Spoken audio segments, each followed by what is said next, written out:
Y seguimos en Apuntes en este día lunes y vamos a hablar de un tema que se habla poco en los medios y tiene que ver con las personas con discapacidad y la posibilidad en el mundo laboral. Hay una ley que es la 22.431, ley nacional, que habla del cupo de discapacidad. Bueno, la idea a partir de esta ley es que los distintos estamentos, sobre todo el Estado, tengan un porcentaje de personas con discapacidad trabajando en estos lugares, en los distintos poderes. Se cumple a medias, bastante difícil. Hay lugares, por ejemplo, como el Congreso de la Nación, donde hace unos años ya que incluso se ha superado ese piso con personas discapacitadas. ¿Qué pasa en las provincias? Bueno, la provincia de Mendoza no adhiere directamente a esta ley porque tiene su propia ley, que es la 5041, que establece algunos parámetros, pero bueno, estuvimos hablando con la gente del observatorio y también con el ombudsman en discapacidad aquí en la provincia de Mendoza. Nos decían que no hay datos específicos de cuántas personas con discapacidad están hoy trabajando en el ámbito público. Bueno, lo cierto es que vamos a seguir hablando de este tema porque justamente queremos ahondar, queremos saber qué está pasando y por qué no se está cumpliendo. Desde el Estado provincial lo que nos dicen es que, bueno, hay una decisión a nivel del gobierno nacional de no sumar personas al Estado y por eso, bueno, sobre esa situación específica es que no se han incorporado trabajadores, en este caso discapacitados. Hay una diferencia allí en el Poder Judicial que hace un tiempo que está por concurso permitiendo el ingreso de personas que quieran sumarse para trabajar allí. Ha sido paradigmático el número cada vez que se ha abierto la posibilidad. Bueno, vamos a hablar con Diana Ruiz. Ella es directora del área de diversidad funcional de la Facultad de Derecho. ¿Cómo estás, Diana? Bienvenida. Hola, gracias. Bueno, sos la encargada, sos Sí. la jefa ahí Sí, de, sí. de este espacio que vienen trabajando y la verdad que nos llamó la atención en todo este contexto que contábamos de esta situación, que muchas veces cuando hablábamos con la defensora nos decía, bueno, es muy difícil porque cuando van no saben las personas con discapacidad cómo hacer para llegar a ese trabajo. Ustedes están haciendo un trabajo que realmente es muy interesante y tiene que ver con capacitar a las personas con discapacidad para el ingreso al Poder Judicial. Así es, tal cual. Desde la Secretaría de Graduados y de la Secretaría de Asuntos Estudiantiles se realizó o se organizó una capacitación. Varios estudiantes y egresados de la Facultad de Derecho se inscribieron a esta convocatoria. Entonces, la facultad, como ya viene trabajando desde hace varios años y cree firmemente en la educación inclusiva, sentimos el deseo de seguirlos acompañando, aunque hayan sido egresados. Entonces, hicimos la capacitación al ingreso al Poder Judicial para las personas con discapacidad. Se realizó una inscripción que se podían inscribir por mail o por WhatsApp para darles mayor facilidad con sus datos personales, DNI, mail, y era gratuita porque la universidad es una institución pública, entonces está abierta a la comunidad. Por lo tanto, para esas personas era gratis. Se adaptó el material. ¿Es personas con cualquier discapacidad? Sí, con cualquier discapacidad. Al tener un registro de las personas que se habían inscrito, nos dio la posibilidad de personalizar la adaptación del material. Entonces, habían personas con discapacidad visual que tenían conocimientos jurídicos porque eran alumnos y egresados y se transformó el material en audio y en documentos Word. Y después habían muchos inscriptos sordos, personas sordas, entonces se contrató a un intérprete en lengua de señas que es de apellido Tondo, Agustín, que trabaja en el Poder Judicial, es especialista y conoce la lengua de señas en los términos jurídicos. Eso nos facilitó aún más accesibilizar el material bibliográfico. Y a su vez, como varios del contenido bibliográfico tenía muchos cuadros, se reforzó con una interpretación y una explicación, porque los aspirantes sordos no tienen conocimientos jurídicos y los cuadros eran muy precisos, estaban muy condensada la información, entonces se reforzó con una explicación. ¿Cómo ha sido este tiempo? Porque ya se ha notado la gente, ¿cuáles han sido los principales requerimientos que tienen?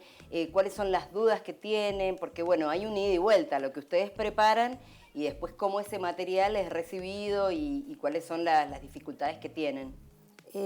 Las dificultades, se armó un grupo de WhatsApp. En la Facultad de Ciencias Económicas trabaja una integrante de la Asociación de Sordos de Mendoza, que es Clara, y hace de intérprete en ese grupo de WhatsApp. Tiene implante coclear, entonces nos permite, tiene lectura labial y a su vez interpreta para el grupo. Y ahí nos dimos cuenta de lo que yo te decía de los cuadros, claro, que la descripción de los cuadros no era suficiente, sino que se necesitó reforzar la información con explicaciones. Y bueno, y a través de ese grupo de WhatsApp ellos van interactuando con videos en lengua de señas y van consultando. Y bueno, y ahí están las dos estudiantes, porque yo no conozco el derecho, entonces se armó todo un grupo interdisciplinario, que eran dos estudiantes avanzados de la carrera de abogacía, que es Florencia Berrios y Melissa Cortés, y bueno, y ellos aportaron la especificidad en la adaptación. Yo, como soy licenciada en gestión de la información, sé cómo transformar y accesibilizar la información, pero no conozco las ciencias jurídicas. Claro. Entonces, bueno, ahí ya como que se arma ese equipo interdisciplinario y nos permite garantizar la buena interpretación del contenido de los cuadernillos. ¿Y hay un seguimiento de las personas que están ya terminando el curso y listas para participar, para intentar ingresar al Poder Judicial? Sí, se hace el seguimiento y se hacen clases de apoyo. Estamos esperando a que ellos digan, bueno, ya terminé de leer el material, ya vi todos los videos, porque las clases presenciales que hubieron para el resto de los inscriptos, que esa sí era paga, se grabó en videos en lengua de señas, cada uno de los bloques de los docentes, y ese material ellos lo pueden consultar todas las veces que lo necesiten. O sea, no es que lo vean una sola vez y nada más, sino que ese material está subido en un aula virtual y ellos pueden consultarlo todas las veces que sea necesario. Ahora, qué importante que es que tengan ese nexo, porque si no sería prácticamente imposible. Estamos hablando del Poder Judicial, pero creo que en general sucede esto, que hay una distancia enorme entre las personas que tienen algún tipo de discapacidad y el resto de la gente, sobre todo a la hora de ingresar al mundo laboral, ¿no? Sí, es muy importante desde la universidad, si bien nosotros garantizamos el ingreso y la permanencia y el egreso, pero ahí como que tenemos una deuda pendiente, y por eso es que sentimos la necesidad de reforzar y acompañarlos en esta etapa, que son muy pocas las instancias que se abren para que las personas con discapacidad accedan al mundo laboral. Y a partir de ahora, bueno, una vez que se hizo la capacitación, ¿cómo sigue? Bien, nosotros queríamos ponernos en contacto con el Poder Judicial para saber cómo había sido, cómo va a ser la evaluación. Claro. Estuvimos presentes con algunos de los estudiantes cuando hicieron la evaluación piloto. Es una plataforma bastante accesible, no necesitaron mayor ayuda porque es muy amigable la plataforma. Así que yo pienso de que queda ahora clases de apoyo para lo que necesiten. Bueno, en definitiva tenemos que decir que han funcionado las herramientas, quizás que ustedes les han podido brindar. ¿Y qué características tienen? ¿Son jóvenes egresados de la facultad todos o hay gente que vino de otro lado relacionada con el derecho pero desde otro lugar?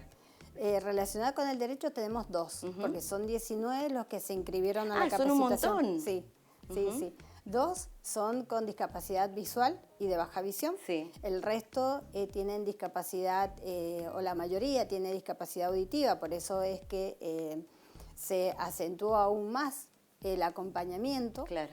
Y ya te digo, los cuadros que estaban en el módulo 2 se hicieron en lengua de señas. Eso es como un material complementario. Claro. Porque si bien los videos estaban subtitulados, la subtitulación sin una corrección previa tiene muchos errores. Claro. Porque es una traducción automática, uno cuando habla repite palabras, tiene muletillas, no tiene o a lo mejor alguna palabra es mal escuchada, se escucha mal y se interpreta como otra, y eso puede modificar todo. Sí. Claro. Y todos los que se inscribieron saben lengua de señas, entonces como que es su lengua natural, entonces hicimos los videos en lengua de señas para respetar. ¿Es la primera vez que se hace este curso o ya hay anterioridad de otra gente que ha participado? No, es la primera vez. O sea que bueno, está todo por verse, sobre todo saber cómo le va a ir una vez que alguno de ellos ingrese en el mundo laboral también, ¿no? ¿Algún tipo de acompañamiento ahí está pensado? Mira, nosotros tenemos antecedentes de nuestros egresados que trabajan en el Poder Judicial. Y así que es como que sí, le hacemos el acompañamiento. Hay varios egresados que ejercen la profesión, así que sí. Lo pueden hacer. Bueno, Diana, antes de despedirte, quiero que veamos un video. Por estos días, mucha gente se hace influencer, se hace conocido a través de TikTok. Esto tiene que ver con la historia de un empresario en Tucumán que hace un tiempo decidió contratar como parte de su staff de trabajadores a 10 personas con discapacidad y lo empezó a contar a través de las redes. En este caso de TikTok se hizo sumamente viral y su empresa, desde ese momento hasta ahora, realmente es impresionante la ganancia que ha tenido en clientes, en gente, vende repuestos. Pero lo queríamos compartir a modo de ejemplo de cómo se puede incorporar gente con discapacidad y lo que dice él y destaca es el amor, la pasión y la responsabilidad con que estas personas toman su trabajo y esta posibilidad, en este caso en una empresa privada.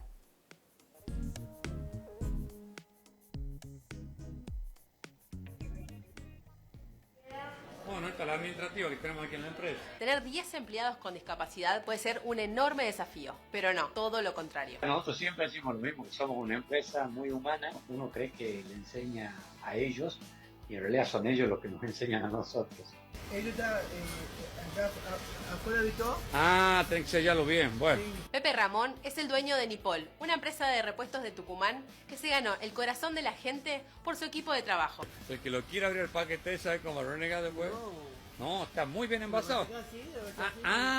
Claro, yo soy el pavo, te felicito. Saludos. Y los chicos realmente se manejan con una independencia absoluta porque ya toda la empresa entiende cómo es el sistema y después son muy buenos, por ejemplo, para tareas en donde hay que prestar mucha atención. A veces, a propósito, le ponemos una caja de otro para ver cómo reaccionan ellos. Y bien nos dicen, che, esta no es de aquí. O sea que realmente la concentración que tienen por el trabajo, te diría que es más de la concentración que por ahí podemos tener nosotros, ¿no? Desde que empezó a mostrar el día a día del equipo en redes, los chicos se volvieron muy virales. Hay muchos clientes que nos dicen, che, yo quiero comprar esta mercadería, mándamela, pero sí tiene el tour con la camioneta de reparto. Entonces es un abrazador serial, como le digo yo, que él llega y a todo el mundo le da abrazos. ¡Hola, Turco! Hola. ¿Cómo anda, hermano querido? ¿Cómo anda? ¿Bien? Los quieren tanto a ellos que la terminan queriendo a la empresa. Y eso es, sin querer, debo ser sincero, uno termina sacando un rédito de eso, ¿no? ¿Estás contento de venir a trabajar nuevo? No sabe la gente cómo preguntaba por vos, hermano.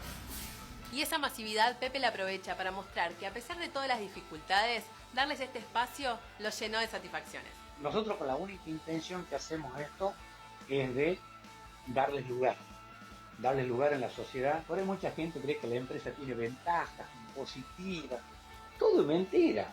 Con el tema de discapacidad, que hay leyes nacionales, pero todos son por muy poquito tiempo. Y la discapacidad es para toda la vida, no es por 3 meses. Lo sabemos también por los padres, porque los padres nos agradecen mucho eso, de que el hijo realmente sociabilice. Hay una canción que dice que ningún dolor se siente mientras le toque al vecino. Nos contaba la mamá de un chico que, por ejemplo, le costaba que se despierte. Y cuando empezó a trabajar con nosotros dice que es increíble cómo ya la noche anterior él prepara todo su uniforme para el otro día, se va a dormir temprano, pone el despertador, no llega nunca tarde. Y yo creo que esas son las cosas que reconfortan a la familia, a ellos y a todos nosotros. Mucha gente por ahí me habla y me pregunta, che, ¿cómo es? ¿Cómo puedo hacer?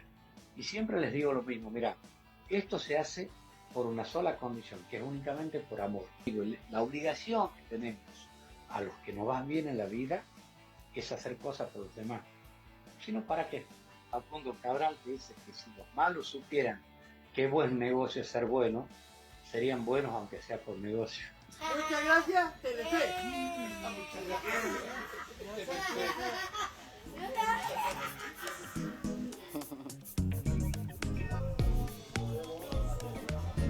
Bueno, ahí los veíamos, Noticia Nacional, son estos jóvenes que están trabajando en esta empresa tucumana y cómo la empresa, bueno, en definitiva, sin quererlo, tiene un rédito, ¿no? La importancia de incorporarlos, Diana, Sí, al mundo laboral, las personas con discapacidad que tienen esto, están preparados en el caso de personas que han estudiado y que por ahí no se les da la oportunidad. Así que bueno, nos pareció muy interesante lo que ustedes están haciendo. Esperemos que esta experiencia primera, piloto, continúe en el tiempo. Dios quiera. Te agradecemos muchísimo Gracias, por igualmente. estar aquí con nosotros en Apuntes. Gracias, un placer. Vamos a hacer una pausa y enseguida continuamos con más apuntes aquí en Señal U, el canal de la Universidad Nacional de Cuyo.